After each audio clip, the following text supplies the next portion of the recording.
Hello everyone, my name is Bryan Bousquet, and here is my presentation on gamification for my massively applied research project through Azusa Pacific University. Gamification is defined as using game-like features such as leveling up, badges, points, and achievements in order to apply them to non-game entities with the goal to encourage specific behaviors. One of these entities that gamification can be used for is education, where points can encourage student engagement and increase student learning and performance. Gamification is also used by businesses for marketing and trading purposes, and not-for-profit companies use gamification for training and to educate the public.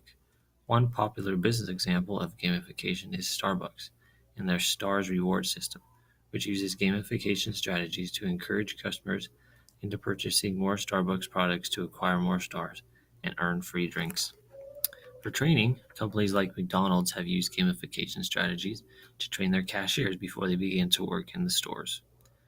From a nonprofit perspective, Jane McGonigal has developed multiple games that aim to teach learners about real-life problems. Some of these real-life problems are depression, anxiety, climate change, poverty, and many more.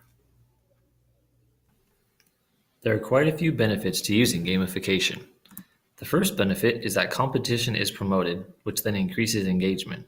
Many students have competition built into their lives from playing sports or video games, or even psychologically, they just love to compete. So why not use that in the classroom? Competition to be the best in the classroom means that they will be engaged better, which leads to greater understanding and ultimately the higher grades and scores that they desire. It should be noted, though, that some students do not like competition.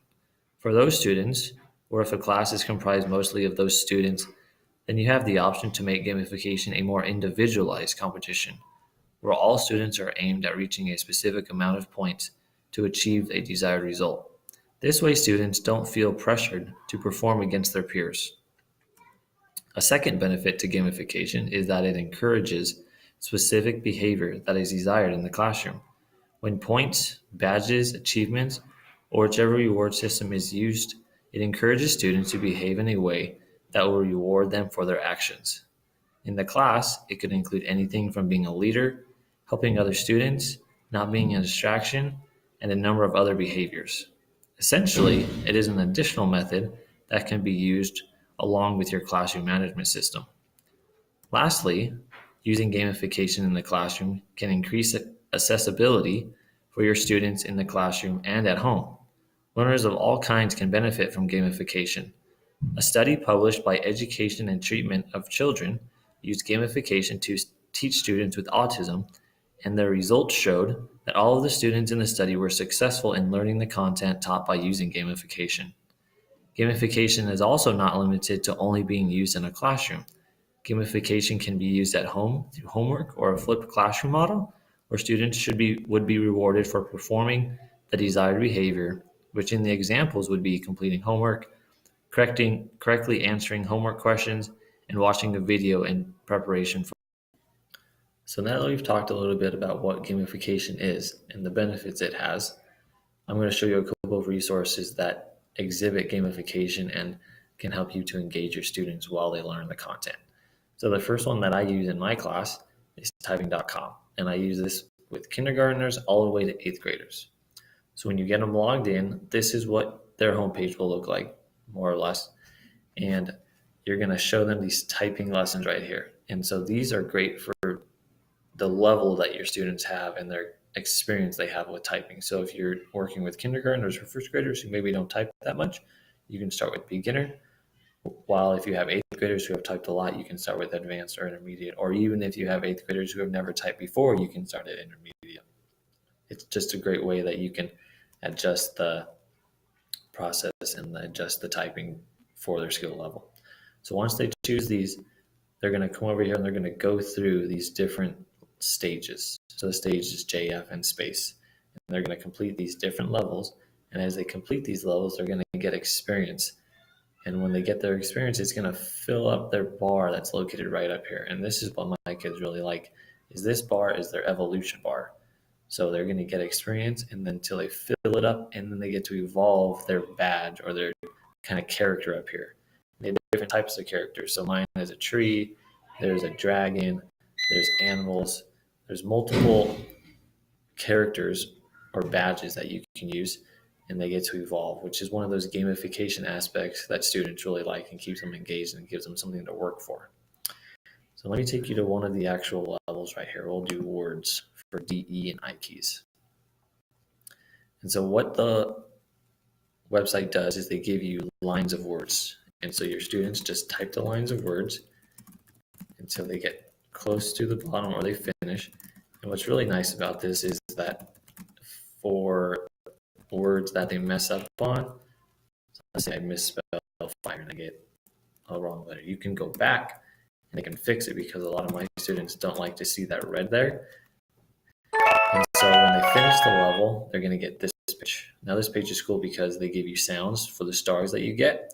So if you get 3 stars, they give you 3 sounds, and so on. And a lot of my students, they don't like to get only 2 stars. They like to get 3 stars. So this is good because then they get to go back and they get to try over and over and over again until they get all of those 3 stars. So they don't even realize it, but they're actually practicing because they want to get those 3 stars. And that's just one of the gamification aspects that typing.com uses to get the students to practice and to learn and just to reinforce the behavior that you want them to have when it comes to typing or even in the classroom. Besides the stars, it shows you your experience you gain. So you get 62 and you only have 4,000 more to go to level up. It also shows you your words per minute and even shows you your accuracy. Now, this level is kind of just simple. You just type across the levels. There's also different levels where you type words and you jump from platform to platform. And my students really like that because it's similar to games that they've played like Doodle Jump. And there's some other options too as well. Now, if we go back to the home screen, there's 2 more things that typing.com does for you that are really cool. At the very top here, there's games. Well, these games are also similar to gamification. There's one that my students really like called Nitro Type or Nitro Car. And on that one, you can actually race against other people and you can level up and you can get money to get new cars and all these different things. And they really like that because they can race their friends at home or even in the classroom.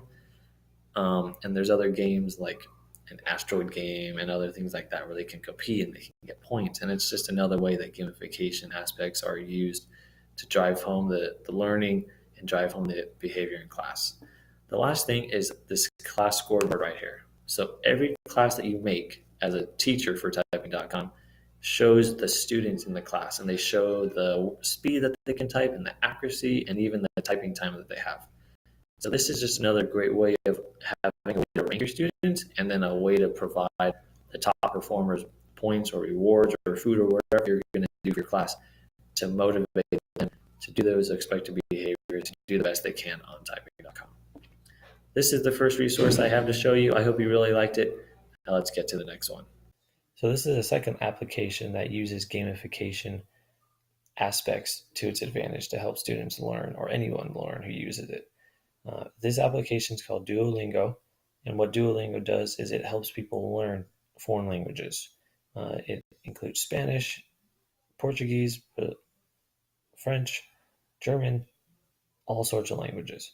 So the way this works is once you have your profile set up, you go to your homepage and it has all these different topics. So you start with intro, it goes to phrases, travel, and so on and so forth.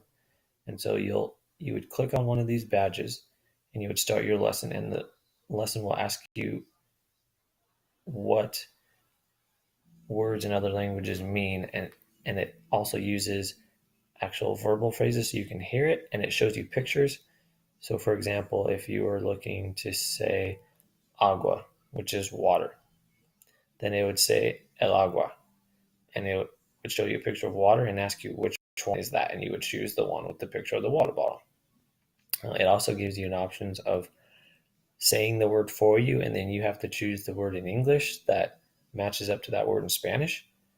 And it also has you say it back to them. So they'll say it one time. So they'll say el agua, and then you'll say el agua back. And so through that level or that lesson, you get experience points, which is added up down here. So this is your daily experience.